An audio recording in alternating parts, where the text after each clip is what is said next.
আসসালামু আলাইকুম ওরহমতুল্লাহি ওয়াবারাকাতুহু। Welcome back to my new video. আলু এবং পাউরুটি দিয়ে খুব মজাদার আর সহজ একটি নাস্তা রেসিপি শেয়ার করব। বিকেলে চায়ের নাস্তার জন্য খুব সহজে ঝটপট তৈরি হয়ে যাবে আর খেতে অনেক বেশি মজাদার। তো চলুন এই সহজ আর মজাদার নাস্তার রেসিপিটি দেখে নেওয়া যাক। এর জন্য একটা বলে আমি এখানে 3টা মিডিয়াম সাইজের সেদ্ধ আলু গ্রেট করে নিয়েছি।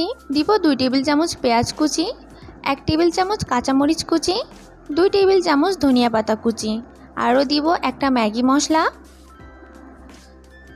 আর পরিমাণ মতো লবণ। বাস এই সামান্য কিছু উপকরণ দিয়েই এই নাস্তাটি তৈরি করে নেওয়া যাবে। এখন সবগুলো উপকরণকে খুব ভালো করে আলুর সঙ্গে মিশিয়ে নিব।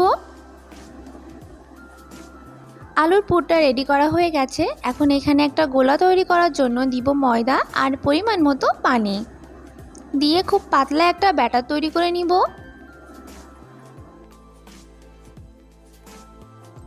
ব্যাটারটা তৈরি হয়ে গেছে। এখানে নিয়েছি একটা পাউরুটি, তার উপরে আলুর মিশ্রণটি দিয়ে খুব ভালো করে ছড়িয়ে দিতে হবে। আলুটা ছড়ানো হয়ে গেলে এখন একটা ছুরির সাহায্যে এইভাবে কেটে নিব। একটা পাউরুটি স্লাইস দিয়ে এখানে 4টা নাস্তা হয়ে যাবে। এরকম ছোট টুকরা করে কাটা হয়ে গেলে তৈরি করে রাখা ময়দার মিশ্রণের মধ্যে দিয়ে নিব। ময়দার মিশ্রণে একবার চুবিয়ে নিয়ে এখন দিয়ে দিব ব্রেড ক্রাম্বসের মধ্যে। ব্রেড ক্রাম্বসের মধ্যে দিয়ে খুব ভালো করে কোটিং করে নিতে হবে। খুব ভালো করে কোটিং করা হয়ে গেলে আমাদের নাস্তাটা তৈরি হয়ে যাবে। দেখুন একটা তৈরি হয়ে গেছে আর এইভাবে বাকি সবগুলো তৈরি করে নিব। আপনারা চাইলে এই অবস্থায় এই নাস্তাগুলোকে ফ্রিজে রেখে সংরক্ষণ করতে পারেন 1 মাস পর্যন্ত। এখন একটা কড়াইতে তেল গরম করে নিয়েছি এবং তৈরি করা নাস্তাগুলো এর মধ্যে দিয়ে ভেজে নিব। এই নাস্তাগুলো ভাজতে খুব বেশি সময় লাগবে না, 3 থেকে 4 মিনিটের মধ্যে এগুলো ভাজা হয়ে যাবে। সবগুলো নাস্তা তেলের মধ্যে দেয়া হয়ে গেলে এখন হালকা একটা সোনালি কালার আসা পর্যন্ত এই সবগুলো নাস্তা ভেজে নিব।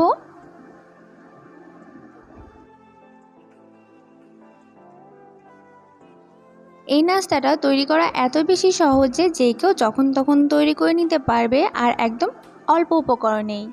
হালকা একটা সোনালি কালার চলে এসেছে। এখন এই সবগুলো নাস্তা তেল থেকে উঠিয়ে নিব।